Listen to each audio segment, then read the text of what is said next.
Good evening and welcome to New Zealand Sport Radio. Very special guests this evening. In fact, two special guests. We've got the head coach of the Hawke's Bay Magpies and the assistant coach, Mark Ozich, and Josh Syms joining us this evening for a bit of a chat about what's been going on. First of all, Mark, we'll start with you. Great to have you on board. How's lockdown been? Yeah, great to be here, Steve and Paul. Yeah, lockdown's been interesting. I've been, coaching rugby and whatnot, and it's been a really busy time. And then all of a sudden, it's changed. And my wife's a nurse, so I've been at home with the three kids, year 8, year 6, and year 3. And it's just been pretty interesting in the sense that we talked about it the other day. I'm not very good at year 7 or year 8 maths, so I've been struggling with a bit of that. But I have really enjoyed being back with the kids and just actually supporting my wife and what she's doing and being at home and looking after the kids and, tidying up and, the shoes on the other foot somewhat. So I've actually really enjoyed it, but it's getting to a point now, I think, where I'll be looking forward to going back to work, I think. And Josh, for yourself? Yeah, we made the call on lockdown to go down to my father-in-law's dairy farm. So we spent this part of 5 weeks down there milking cows and kids going around and enjoying themselves out there. So as the joys of working a bit remotely, we could do that. So we didn't get too much cabin fever for the first 5 weeks, but we're back in the bay now and looking forward to hopefully get the announcement and go back and yell at each other in the office instead of down the phone. So, Just quickly, everybody's got a story, I suppose, when it comes to the national game. For you, Mark, where did your story start? Oh no, whoa, let's slow down. We've seen it all on the socials. These people on farms have been using all sorts of different equipment for training. Were you pulling tractors or lifting sheep or doing any of that kind of stuff to keep working out? No, I'm just trying to keep myself alive down there without my father-in-law and mother-in-law telling me I've done it wrong. Can't say I'm too much of a farmer, to be honest. My wife and my kids do a better job than I do, but no, I enjoyed it. Can't say there's too much. We did a bit of walking up a few hills and a bit other bits and pieces, but the father, to be honest. I don't have a backyard gym like Pody Rugged Stones does. So yeah, and that's a big gym. I know. I've probably seen a lot of Mark's tricks from his playing days when he was at Waitemata. But like I say, everybody's got a bit of a story, Mark. I mean, so this passion with the game, it obviously started at a young age. Yeah, look, I just when I was growing up, I played everything and anything that was going, and rugby was part of it. So like going back to primary school and being barefoot and going to the tournaments and just running around and chasing the footy and not really knowing what's going on, and the whole team hitting the ruck or a maul, and those were the good old days. So that goes right back into primary school and out west. So that's really where I really found the passion for footy. But in amongst it all, mate, I dabbled in a whole lot of different sports across everything, from cricket to soccer to basketball. It's just the way it was where we grew up. Everyone was just playing sport and out on the street trying to find someone to play some sort of game with. And, really didn't start taking footy seriously till about high school when I got into sort of sixth form back in the day. But yeah, mate, I just love sport, really, a passion for sport and rugby. Primarily. And your stories are both pretty similar, obviously, from Liston to Waitemata. I think it was at Liston or Waitakere? Waitaki College. Yeah. Yeah. And yourself, Josh. I know your dad was obviously involved with Auckland Rugby and the family as well. So was that just a similar progression as well? Yeah, well, Dad we moved to Palmerston North in 1987 when he became the headmaster of Palmy Boys. And so I started playing rugby for high school old boys in Palmerston North when I was a little fella. But the passion for the game really is Merton Road, rolling up and down the hill at the University Rugby Club with, guys like Dennis Thorne and my father and another John Hart and Graham Henry and co like that at University Rugby Club in the early 80s.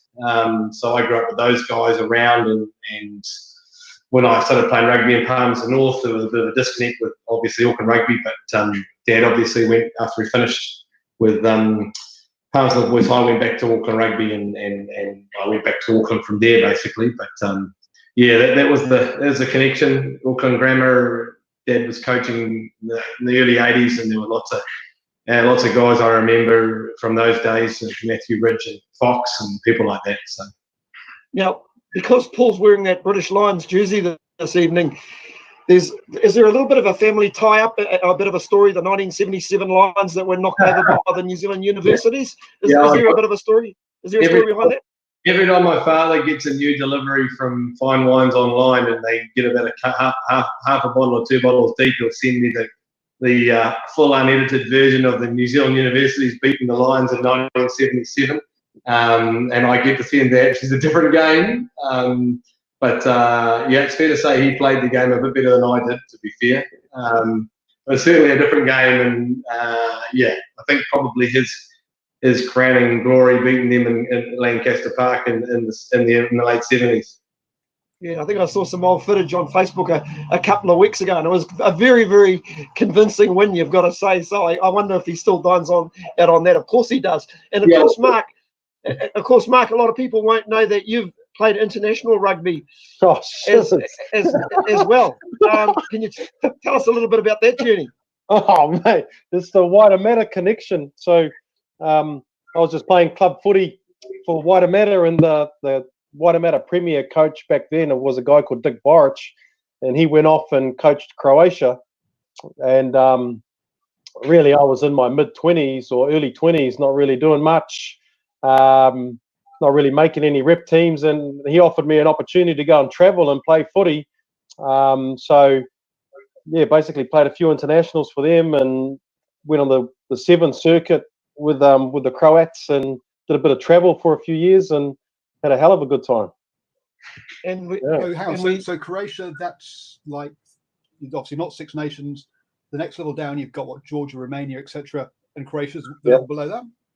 Yeah, so we played games against Switzerland and Slovenia, countries like that.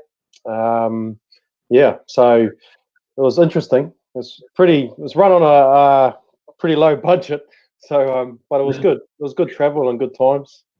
So playing in some pretty big stadiums, but sometimes not that big a crowd. Yeah, not too many people would come out, and they're all football crazy. They all loved, the round soccer ball, and so you'd go to play a test match against Slovenia at home, and you'd be playing in Zagreb, and there might be 400 people there. It was pretty cool. Yeah. Hard case. And before you sort of got into coaching, obviously some great memories at the Waitemata Club. We all know how tough it is to win a Gallagher Shield, but 2003 would have been a special year. Yeah, I think it's probably one of the memories that stands out the most. Someone put a picture up of I think it was a 2002, the year before we won it. We had the final against Ponsonby, and Ponsonby had Carlos, Sam Tuitapo, guys like that playing, and we had guys like Sione Lawaki and Lee Stensonis, guys like that playing, and man, it was just such a good time. And to finally win a Gallagher Shield in 2003 with those guys was pretty cool. Yeah, no, Nick White swears to me that last maul that they were driving to the line, that he actually got the ball on the line, but the referee reckons that he wasn't there. But I guess that's footy at the end of the day. But it would have left you a conversion attempt mid-22 and goalpost to have knocked over. So that would have been interesting as well. And from the other side, Josh, which club were you affiliated to in Auckland? Oh, when I was in Palmerston North, I was high school old boys, and we won a Hankin Shield as it was back then in 2000. And then I went teaching at Tauranga Boys. Actually, Joe Schmidt got me a job at Tauranga Boys, my first teaching job. And so I played for Tarawih Sports. And I was lucky in my first year we won a championship, Baywide Championship that year, which must have been 2003, which I think was probably the same time that Schmitty and Vern took the shield off Auckland, which, you know, was the height of Bay Pindi Rugby and the pomp of, during that time, there were some fantastic guys playing there, you know, with Senio and Cashmore and co. So, yeah, those are my two clubs. When I went to Auckland, I was a grammar Carlton boy when I first played in 1986. And then I did a bit of work for Pakuranga when I was at St Kitts, but Ozich got me out to coach Waitemata for a year, so I got to say probably Waitemata be the club now. Oh, great! Oh, that's good. That's good to hear. And obviously, while you were during your sort of amateur career, work-wise, Mark, what were you doing for a job, teaching? Yeah, so pretty much I started teaching, I think it was 2001 at Waitakere College, and basically the coaching's run alongside that the whole way through. I taught and I coached, and that's what you did. And I was just doing, teaching, coaching and playing for a number of years, and those sort of two pathways went side by side, really. I've always been interested in coaching and high performance, and interested in, you know, how to bring a team together and what's the difference between, you know, a great team and a good team. And so I've always been curious around sport and performance. So it was just a natural thing to fall into when people ask you to coach a team, and you just did it. And it just sort of grew from there, really, the coaching out of, just being involved with schoolboys teams and enjoyed it. So just kept it going, really. Sort of fell into it. We've had a lot of teachers have also been coaches. Graham Henry was a teacher, wasn't he? And some of the English head coaches have been teachers as well. What do you think is the difference between teaching and coaching as to how you approach sort of communicating with pupils versus players? Sorry, that's a bit heavy. Yep. Yeah, no, you're right. Do you want to answer it, Josh, or me? Because we probably say the same thing. Yeah, I don't think there's any difference, to be honest. Players are just big kids. You know, the reality is that we're all grown up men. I don't think any sub 30-year-old men know how to make decisions properly. So, yeah, really, nothing different. So I think the whole thing's based around relationships. If you want to have a strong relationship or build a relationship with a player or a student or even a work colleague, that's the way you're going to get the best out of each other. And it's a cooperative act, right? Learning is how two people, or now so much a device than a person, but two people interact to get the best out of what they need and to learn. So really, that's coaching and teaching are the same thing, I think. I don't know if Ozzy disagrees, but I always felt that if you got into coaching sort of younger kids, secondary school kids, or even the under 21 level, it was a great area to sort of critique your own skills and learn a bit about yourself. You'd agree with that, Mark?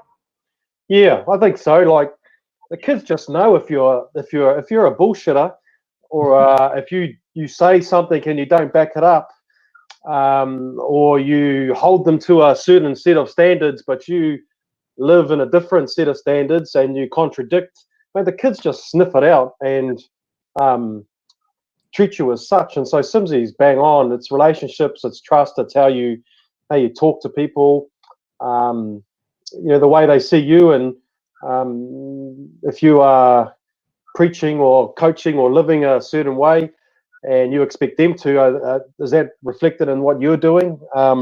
So it's real simple, I think. Like, you know, I think the kids have, the ones that I've taught, particularly through Waitakere College and Liston and Kelston boys, but you got the best out of them when they trusted you and they knew you were there for them.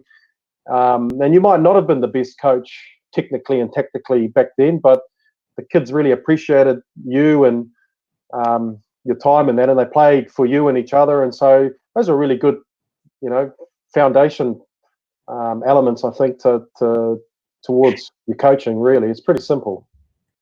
You say it's simple. I remember listening to one of the players who moved from the Blues down to the Highlanders. I think, I can't remember if it's Vekatara or Nadolo, but one of the things they said that were enjoying their rugby down in Highlanders because they were being told what they could do, not just what they couldn't do. If you see what I mean. So that positive reinforcement rather than that kind of, you need to work on this, you need to work on this, you need to work on that. How do you balance that kind of building up the confidence in the player, but also making sure they do work on their work-ons? You want to go, Sylvie? You go. You're leaving it for me, are you? Look, I guess it's trust, eh? So ultimately, no one's going to put themselves out there on the line or really put themselves out there to learn or to make mistakes, because learning is making mistakes and doing things wrong so that you learn that that's the wrong thing to do. And like, I've had my son today, took my kids out for a walk, and my 4-year-old decided he was confident enough just to dart across the road. Now, part of that is teaching him to learn that's not the right thing to do. And you've got to be able to put people in those situations to say that's not right. And it's the same with coaching. So if they get skills wrong, it's about saying, shit, that is wrong. That's not what we do. This is not how we do it. But here's the way we do it. This is how we learn. This is where we grow from. And look, classic thing that I think has been real prevalent in, I guess, the past 20 years maybe, without success in the Auckland area of 1.5 million people, has been because there's so many talented young people there. It doesn't take much the wrong environment or the wrong educational process for someone to go, shit, that's not the way I learn, that's not the way I am. And I guess the joy of going to the Highlanders or going down south, and Ozzo and I have both been down there, you got to work with what you got. So you've got to learn the learning styles, and the way you interact with people has to be married to the players you have. And that's the problem with big populists. You get into a coaching situation where you say to the players, learn the way I teach or don't learn. If you've got 60,000 people and you've only got 30 people to pick from or 40 people to pick from, you've got to teach them the way they're going to learn. So a little bit comes from necessity, but I think it teaches probably the better coaching style. Yeah, and the only thing I'd add to that is that whole thing around the trust, and the only example I'd give is around that, if players go out and follow some instinctual thing and they try and execute and it doesn't come off, they know that when they come into the changing room, you're going to have the conversation, but you're not going to peel the skin off their face, and they know that you're going to support them and help them get better. And you know, it's not going to be a mocking thing or a put down thing or a belittling thing or a stripping down thing. And I think having the ability to understand those moments is pretty crucial. Mate, before you got to Hawke's Bay or to Hastings, you did a stint down in Southland as well as an assistant as well. Yep. So I went down to Southland Boys as a deputy principal, and I was just down there coaching the first 15 and just doing my job. And Dave Henderson just happened to come to a few trainings and got talking to him, and the way it worked is he offered me an assistant job with him. So it was an opportunity that I really couldn't pass up, and it sort of whet my appetite for that sort of high performance space. I certainly was out of my depth as a beginning coach when you had guys like Robbie Robinson and Whopper and Elliot Dixon and Josh Beckwith and guys like that playing at that time for Southland. But yeah, I had a really great time there. Really good environment. Loved every minute of that, and sort of got me into that. What do I want to do? Do I want to coach, or do I want to be a deputy principal or a headmaster? And so coming up to Hastings Boys was a director of rugby role, and I thought, oh well, now's the time, like to have a go and just focus on the coaching. So I thought the schoolboy pathway with a Super 8 school would be good to one, get a bit closer to family, but two, to really focus on the coaching element. And yeah, the rest is sort of history. Yeah. During that period, Josh, what were you doing during that time? Yeah, I left St Kitts in 13. Ozzo and Ian Baldwin at the time at Southland Boys created a position at the hostel down at Southland Boys. So I was going to come down and coach with Ozzo at Southland. So after St Kitts, I went down there and I did 6 months, 8 months there, and things didn't quite work out the way it was supposed to work out. Coaching staff rolled over at Southland. The hostel role didn't quite pan out, so we actually moved back to Wellington. The family and I ended up coaching Warrapa Bush in the Heartland Championship for 2 years as a head coach, which was a real good place to cut my teeth as far as understanding the head coaching role in a micro environment, in a smaller environment, and getting engagement, particularly from a rural community, which was really interesting. And really enjoyed the Heartland Championship. I mean, playing in Greymouth and playing in Westport and playing in Ruatoria and all the wonderful places the Heartland Championship takes you. And I really enjoyed it, actually. It was 2 really cool years doing that there with those guys. And then I moved to, and ended up moving to Marston and living there for a period of time. And then obviously the back end of 2017 when Oz moved from Hastings boys, he had a hole to fill and said, got to leave Hastings with about 6 or 8 games to go.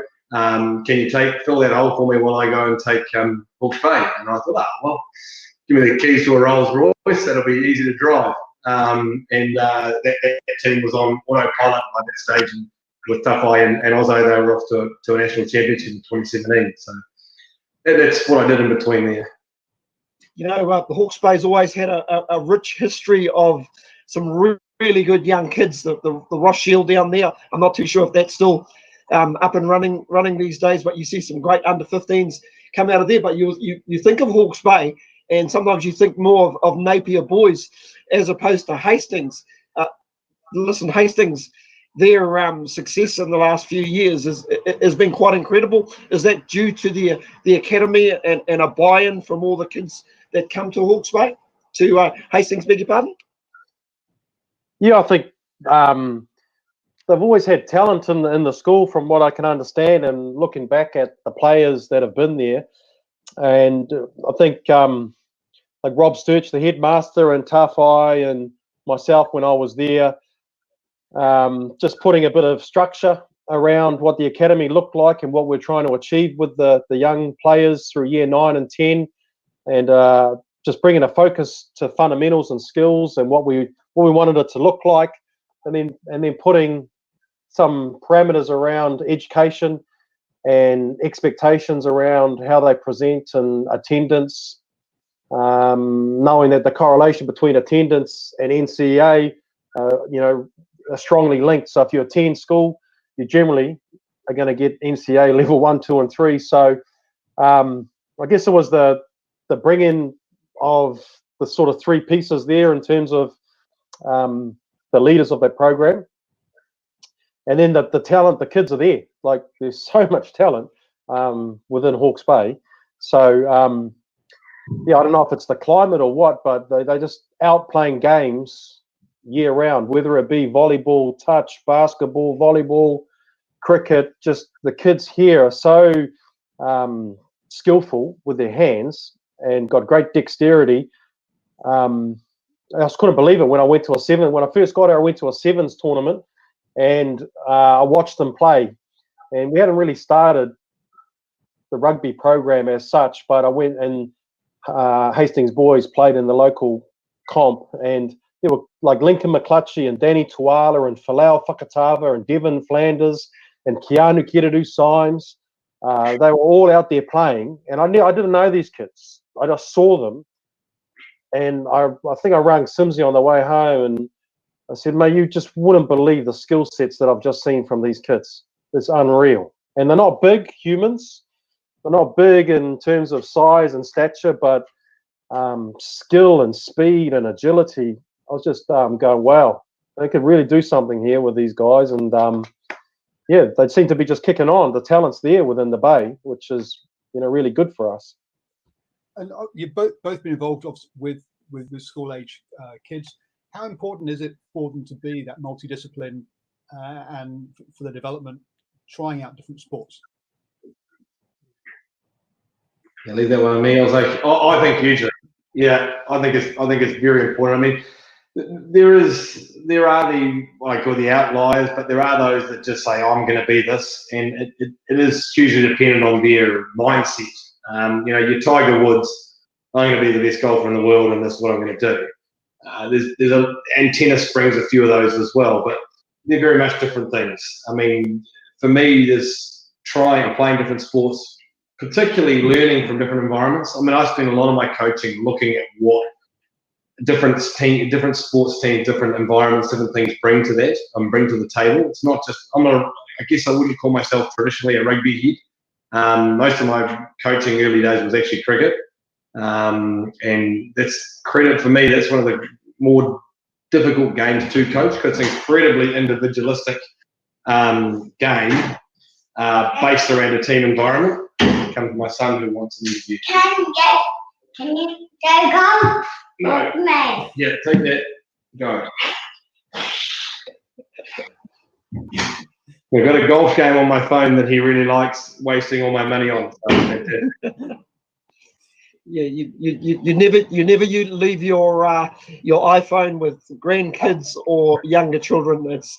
It's absolutely fatal. We'll move forward a little bit to obviously to Hawke's Bay. As we all know, when you become the coaches of a regional team or a provincial team, there's a lot of expectation, and it takes a while for the local supporters to warm to you. Did you have any challenges when you first moved into that role? I can see a wry smile already coming on Mark's face, so you can answer it. go on. Yeah. No, look, I think the biggest pressure, I think, and I probably speak for Josh, is you always know that, and it's there, and it's part of it, and you choose, we have a choice. We don't have to be coaches of the Magpies, right? We've chosen to be there, so you can't moan about expectation and the public and that. So there's a few things I'd probably say there. It was our choice to get in that space.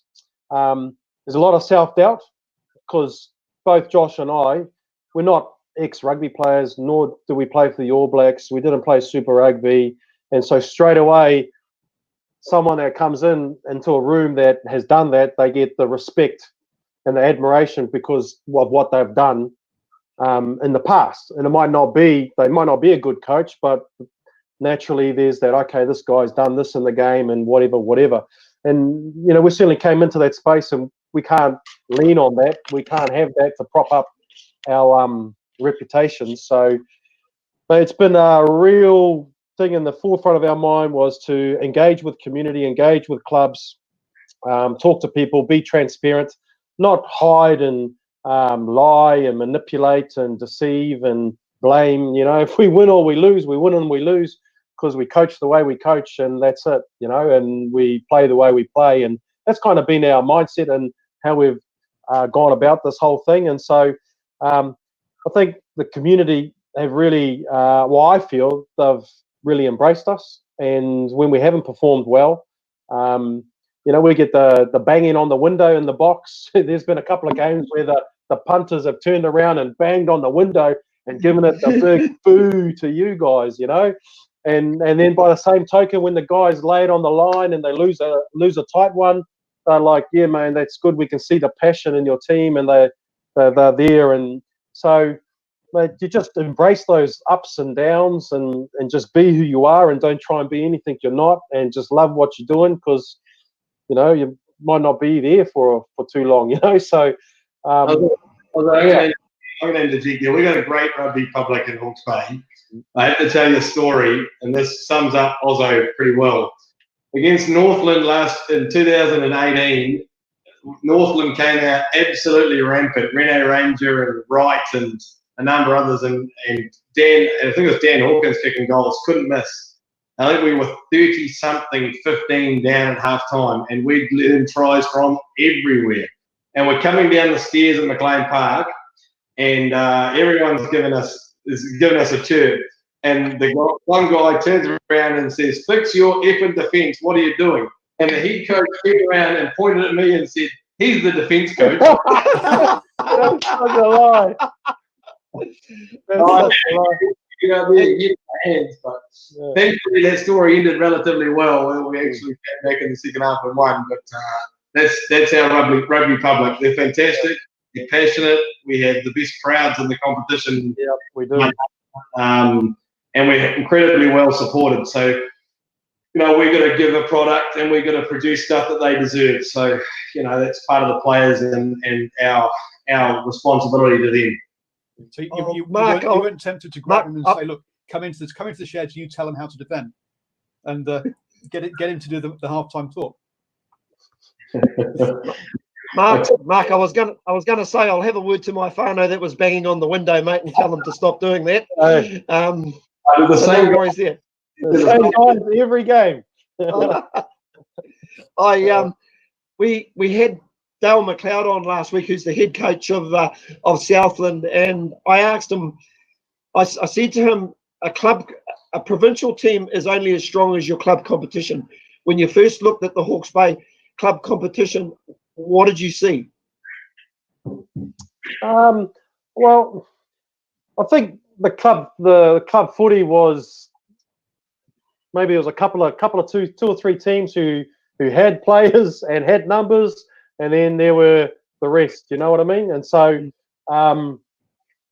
yeah, I think it was an area of growth that we recognised that we needed to grow that part of the game and engage with the clubs. And like we ran with the philosophy that if you wanted to be a Magpie or play for the Magpies, you had to come and play club rugby in the Bay. So we weren't going to go and grab players out of Auckland club rugby, you know, the week before the Gallagher Shield final and bring them and sign them to play for the Magpies.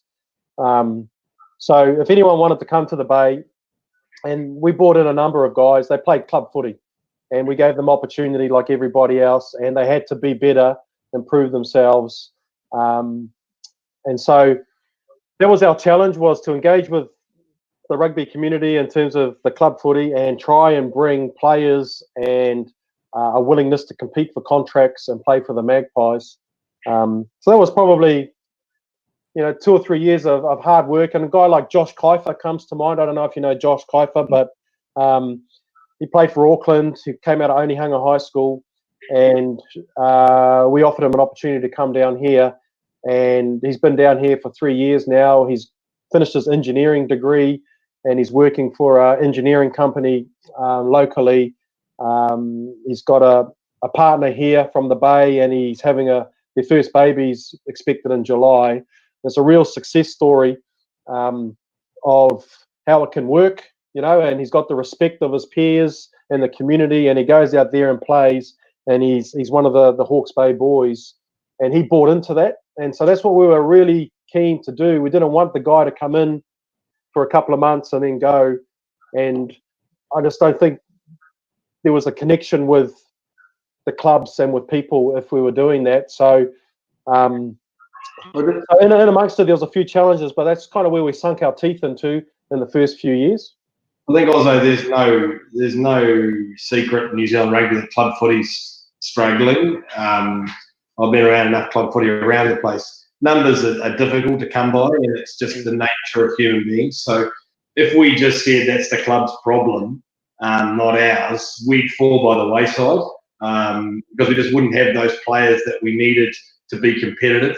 And every provincial team needs players 23, 24 to 44. And so if we just said we had 20 and that's what we needed, and I'll bugger you clubs, it was going to be a problem. So we've got to help the clubs find players, and we've got to help them find depth, and we've got to help them develop that. Otherwise, we're not going to be successful. So we really did take that as one of our big opportunities. And Hawke's Bay Rugby, the club rugby is incredibly diverse, you know, from the Waipakarau boys, you know, Farmer boys through to Tamatea boys and you know, right across the region. Very, very different club rugby styles and clubs. So embracing that was pretty important. As two guys who have been involved in your schoolboy rugby, club rugby, and also now and also the provincial rugby, one of the things that strikes me is that you have the clubs dealing with the juniors. They then disappear for high school. And the problem then is they lose their connection with their club, and getting them back into the clubs is a difficult piece. Is there perhaps a restructure around or marrying clubs with high schools, or keeping the club game going through those high school years?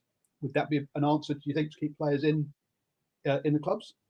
Yeah, I've been lucky to be a club development officer for a few years, and I know that clubs think that they will administer the game better than schools will. And in some instances, they probably will. But in other instances, the issue is coaching. The issue is the administration of the game, and it's incredibly difficult to really pinpoint that. I know there's two structures that, we keep all our rugby boys in club and obviously schools just stick to education. But look, I can't, whether that's changing or not, I don't know. I was lucky. I grew up at a high school, and I had Lars Vukovic, who was playing for Manawatu AFC, taught me PE, and he was playing for Manawatu AFC. I had a guy, Paul Gibbs, who was teaching me maths, and he was playing for Central Districts at cricket. I had a guy, Joe Schmidt, who taught me English, and he was playing for Manawatu at rugby. I had a guy, Peter O'Sullivan, who taught me for health. He won the Coast to Coast. You can't find that in the community these days to take in clubs. You just can't find it. The parents have the time to an extent, but to have coaches of that state, high schools have them. But as far as administering the game, there is a huge problem. There's two massive drop-offs. But I believe it's a societal thing more than it's a rugby thing. And that's where we've got to wrap our heads around it as a society. Are teams and being part of a team that important anymore to young people? Probably not as much as it used to be. And so that's not really rugby's issue. It's all sports. And how do we fix that? I don't know. I don't know whether there is a way of administering it from a club sense or administering it from just a school sense. But it's a frightening thing, because the game, as we know it, changes every 4 to 5 years. It's just completely changed, and it comes really down to the generations are so much faster. We've had generation X, Y, Z, the whole way through, and 3 more years' time with technology, all of those kids want something completely different to what they did now. So if we don't move with them, I guess we're in trouble.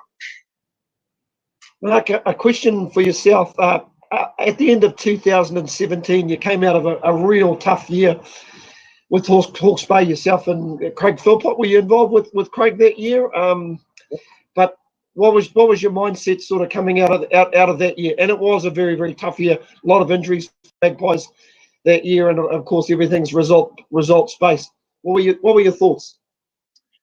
Well, I mean, the challenge was there, and I can remember going to a coaches conference, or there was a coaches conference, and Josh was there, and we were 2 school teachers, and I'd just taken on the head coach job, and one of the coaches leaned across the table at dinner and said, basically, who do you think you are? No schoolboy coaches can come out of schoolboy coaching and be successful. And like the mindset from there was, we just, like I sort of alluded to, we just got to either you put up and you take on the opportunity and the reins, and you do it your way, and you succeed or you fail, but you do it the way you believe it should be done. And so that was the mindset, was to take the challenge and surround ourselves with good people, do it with the right integrity and the right intent. And if you make a mistake, I think people can forgive you if you make a mistake or you don't quite know everything, because your intentions are good, and our intentions have always been good with our players and with our community, and we haven't always got it right all the time. And then amongst that, the relationships that Josh sort of alluded to, like I learned so much from the players, like Ehire West and Bucky and Ash Dixon and those guys, Gareth Evans. They've taught me more about the game than anybody.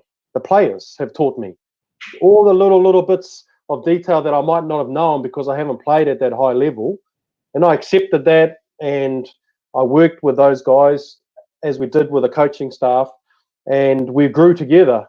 And that's been the whole transparency of the whole thing. And yep, Josh and I have got skills in certain areas around planning and man management, and communication and how we treat people. So we bring a skill set to what we're doing.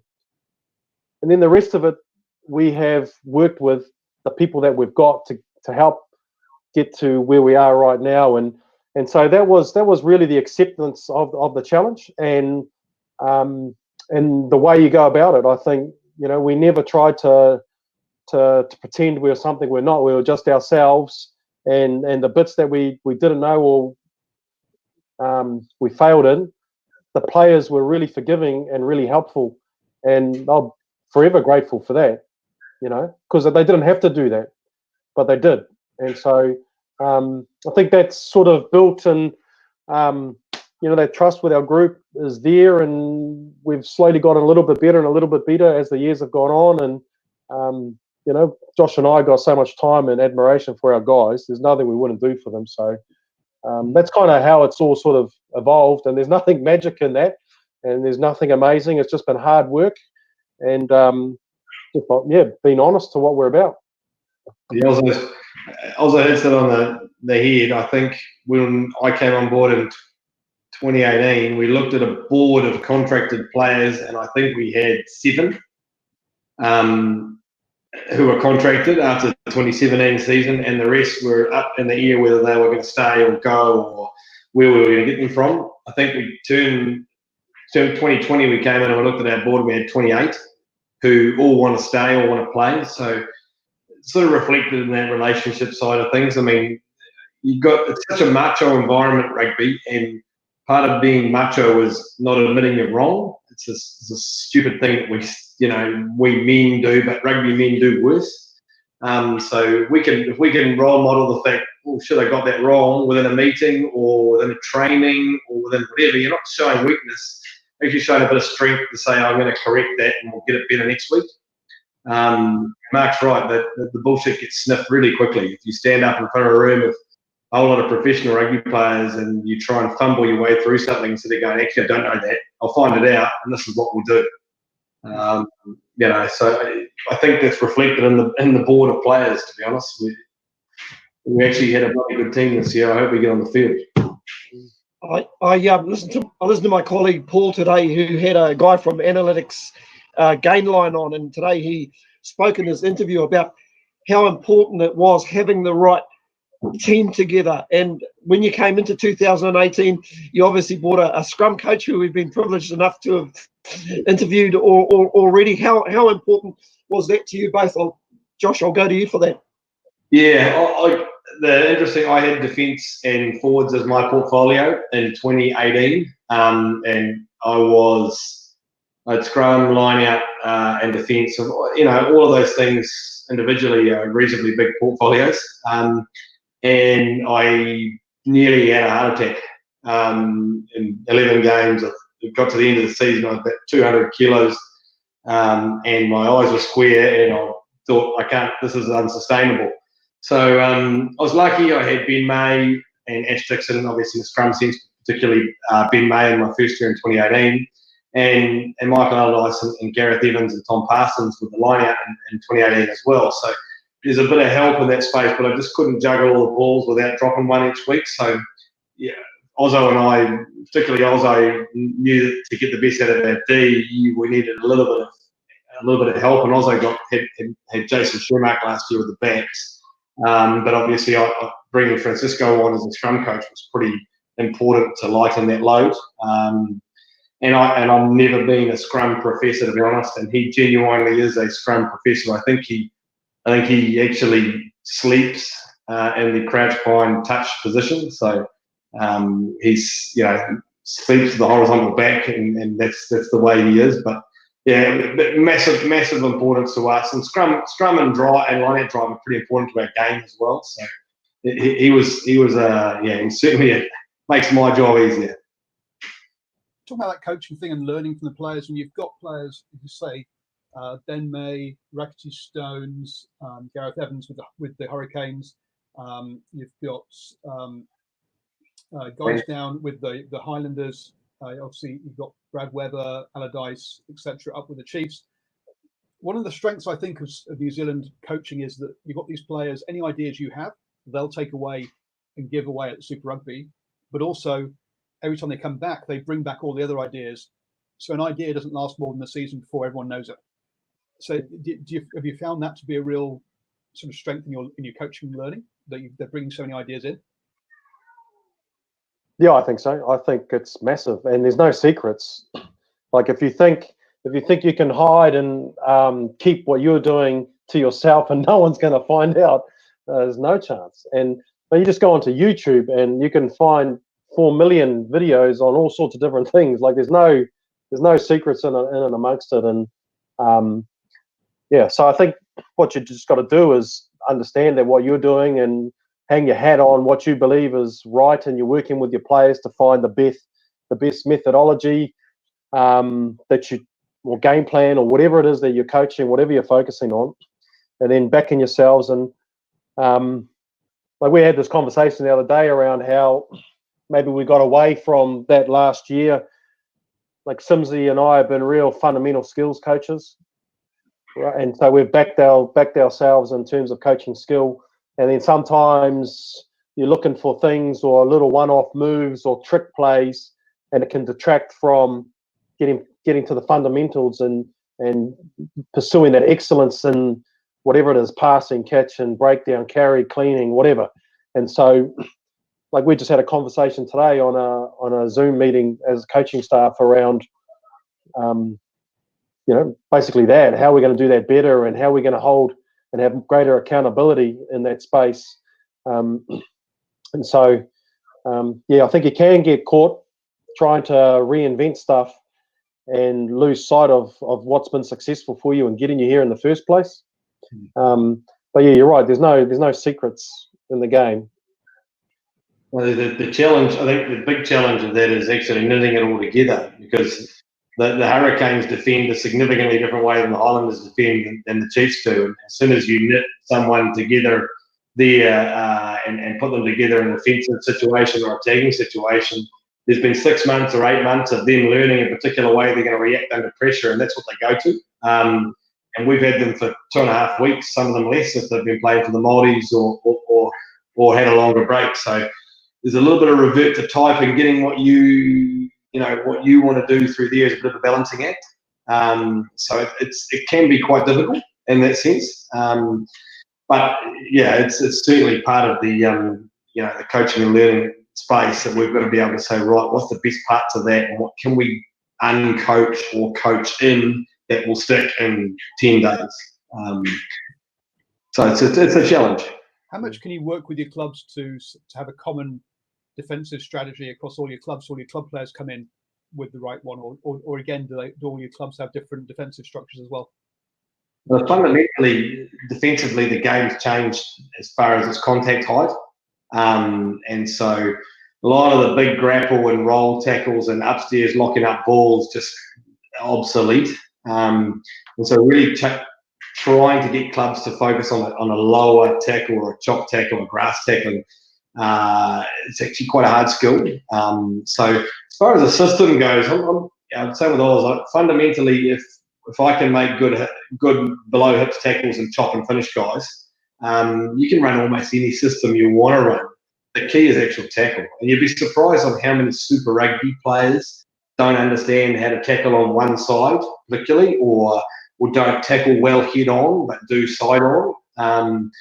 And so getting them confident in that contact theory is probably more important to anything than an actual particular system is.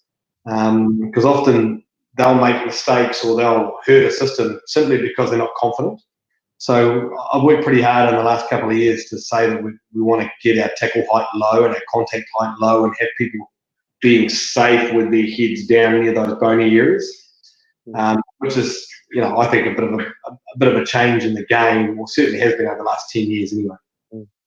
Yeah, and I think the part of that too is with the clubs, guys, is like we try and make ourselves available to any coach and any club that wants, or any school that wants help. And I wouldn't enforce what we're doing on anybody. But if they wanted to come in and talk about it, or for us to go and coach and share knowledge, we would share everything that we're doing at our level with anybody. And if they chose to adopt that or run with that, then great. If not, like I wouldn't go in and impose what we're trying to do and say you have to do this or do that. But certainly we would certainly share knowledge and information openly with all our clubs and schools. I know with our interview that we had with Jose Deformes, your scrum coach, it's one thing that he mentioned quite frequently was the information sharing in New Zealand rugby. I don't know if it's a good thing that we've shared all our information with the world guys, but it's certainly something that came through very, very clearly. Just on a lot of your younger players, like something I'm really excited about. I look at a lot of the Mitre 10 Cup squads, and just looking at your squad, it's probably fair to say I think you've got one of the younger squads around. You mentioned all of those boys that came out of Hawke's Bay, but are you surprised at some of these kids that for a few of them there's only a couple of years out of school, but they seem to play way above their age? Mark or Josh? Yeah, look, I think that certainly that group that came out of Hastings Boys was a unique bunch. So in end of 2017, we signed 6 guys out of Hastings Boys to full provincial union contracts. So the likes of Falau and Devon, Keanu, Lincoln, Danny. Who am I missing? Josiah Tavita Metcalf. So there's 6. I don't know any other provincial union that's signed 6 kids on full provincial union contracts. It's scary at the start of 18 to know you've got 18-year-olds ready to go for Super Rugby, and we needed just for ITM Cup, and you needed dispensation for them to play. But a little bit scary. Yeah, it was a little bit scary, but this is like coming back to it. Like if I think about some of the games that Lincoln's played over the last couple of years where he hasn't quite kicked well, or he's missed the line, or he's missed a kick to touch, or a fairly handy conversion or penalty, and the people have been supportive in the crowd by and large because they see it's our boy, he's our kid, he's from here, like he will grow into something special, and we back him. And like I've felt that doing that is the community has really supported our guys. Yeah, I don't know that would ever happen again. There's a pretty unique bunch of players that we're talking about, but yeah, look, like, what do? Do you not sign them and you lose them? You know, and they go and play for Waikato or Manawatu or wherever, and people go, well, why aren't they here? And so you're damned if you do and you're damned if you don't. And so in that sense, in that time, I think, you know, we made the right call with those young guys, and it's panned out pretty well, I think. And by and large, they've all been successful. You must have thought you were going to bring them through a bit slower, though, because that's walking into 2019, your decision making would have been what? Webber, Falcon, McNichol would have been your 9, 10, 12, right? Yeah. Webber's with the All Blacks, Falcon's injured, McNichol's injured, and suddenly you've got Fakatava, McClutchy, and Tuala, 3 19-year-olds or 18-year-olds in your 9, 10, 12. That must have given you a bit of a heart attack. Yeah. Hopefully, number 8 too. Yeah. And you just have to back them. Like there's nowhere to go, and there's no more money. There's no one to bring in, and so you just got to back them and grow with them and cuddle them and accept the mistakes that are going to come. And then there's moments of brilliance that come from these guys, and they're pretty exciting to watch. But that's the way they learn, and we've just talked about it. That's a learning moment. That's a learning experience. Like game management is one of the big ones. It's not skill or courage. It's game management and decision making. And for Lincoln, there's been, and for Lau, driving, because our 9s and 10s have got to drive the game and grow a voice and have an opinion. And the only way to do that is to do that. And so we're just lucky in a lot of ways with the guys we had around them. Like if it would have been different, if there was no Ash Dixon, and Ash Dixon is one of the most amazing leaders I've ever come across.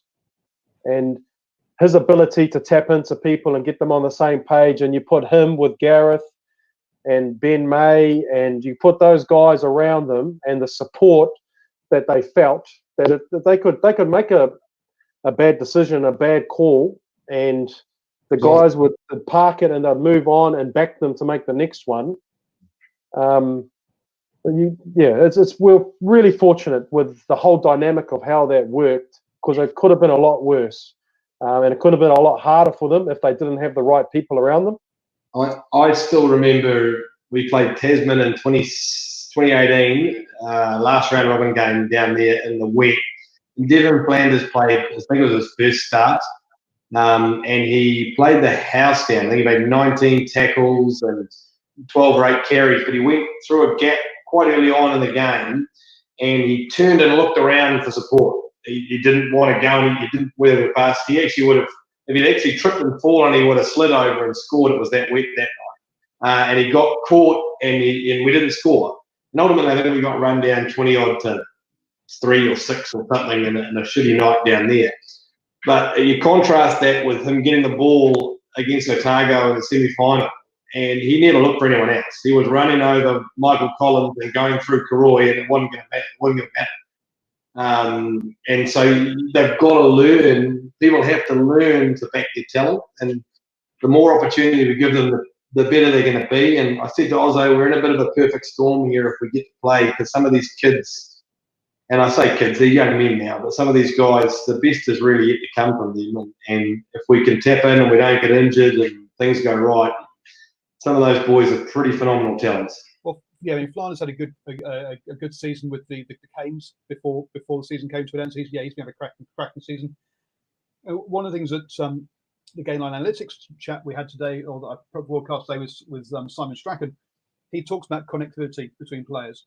And when you've got Fakatava, McClutchy, Tuala, who've been playing together, plus the other guys for 6 years, 7 years now, they just know where each other's going to be.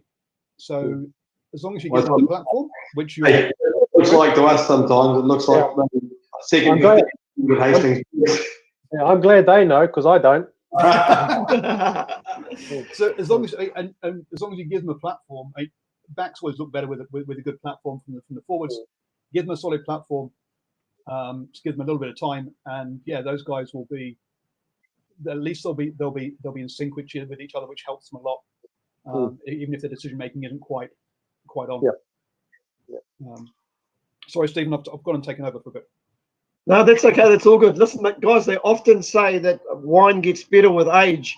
And having watched a lot of Hawke's Bay's games last year, it was noticeable when he wasn't there. But Ash Dixon, he runs the best angles of any hooker I've seen in the country, because we all know he's not the biggest hooker around, but his angles are fantastic. And I forget which game it was. It might have been against Waikato or Otago in the semi-final, where he made a breakout from his own 22. But the amazing thing about it, I think it was in about the 78th minute of the game. Who has that sort of pace at that age? Serious? Are you serious? We've got Keanu Kennedy-Syme sitting on the bench, the New Zealand under-20s captain at Hawke. And sometimes we can't get him on for Ash Dixon, because what Ash brings us is just, his mana is just too huge to miss.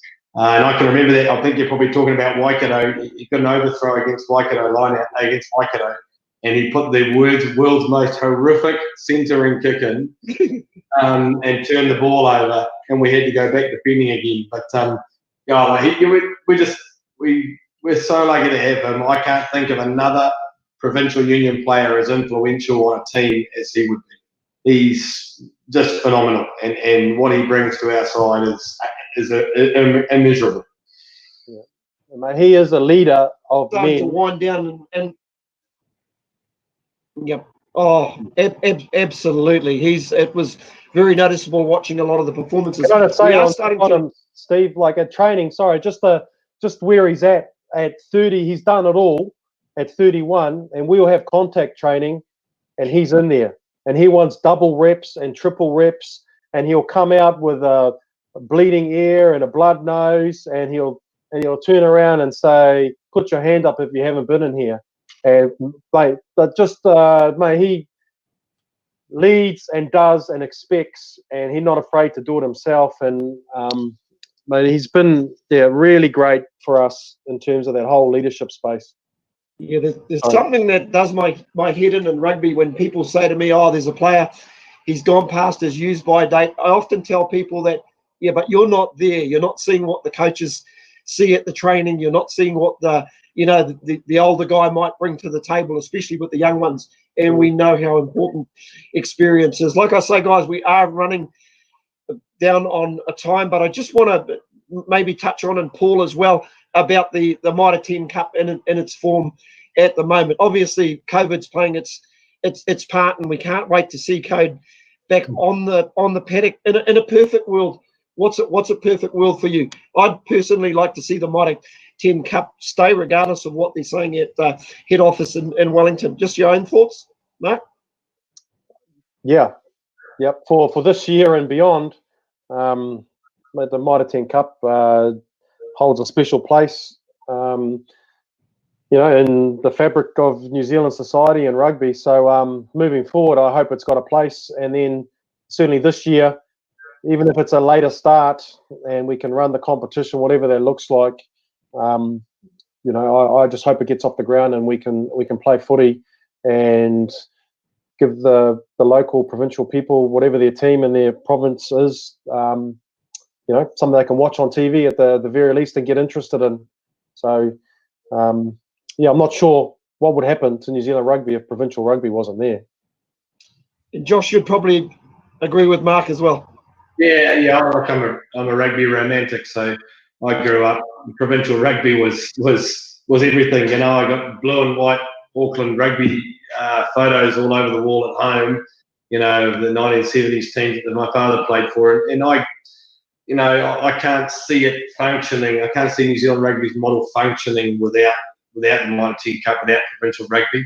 And to be fair, and the same thing, I know that Super Rugby is very important revenue gainer for New Zealand rugby. It's also the place that we get our All Black trialists from, basically. Those heavy New Zealand derbies are incredible as far as their physicality and really finding out who can play at that next level. So there's a place for all of it, and I guess the difficulty is finance, and the difficulty is funding the game, because we still need to fund the non-professional game, and we still need to fund the growth of the game at schools. And so, it's an incredibly difficult thing. But this year, with COVID and everything else going on, it really does just show us how much we do love the game. And I think if anything, we come out of the back end of this, we might, chuck some support back into our provinces, because we've probably missed them, and hopefully we get that kick that we need for both to continue to survive in a tough financial environment. Thank you very much, gentlemen. Well, two of our real promising coaches out of Mitre 10 Cup, Josh Syms and Mark Ozich, I thank you so much for your time, guys. Now, look out for this interview on New Zealand Sports Radio, but also look out on New Zealand iHeartRadio. When you're out walking or running, you can listen in, and if you do see this coverage, you'd be very proud down in the Hawke's Bay. Once again, thank you very much, fellas. Thank you, Paul, for pushing all the buttons this evening.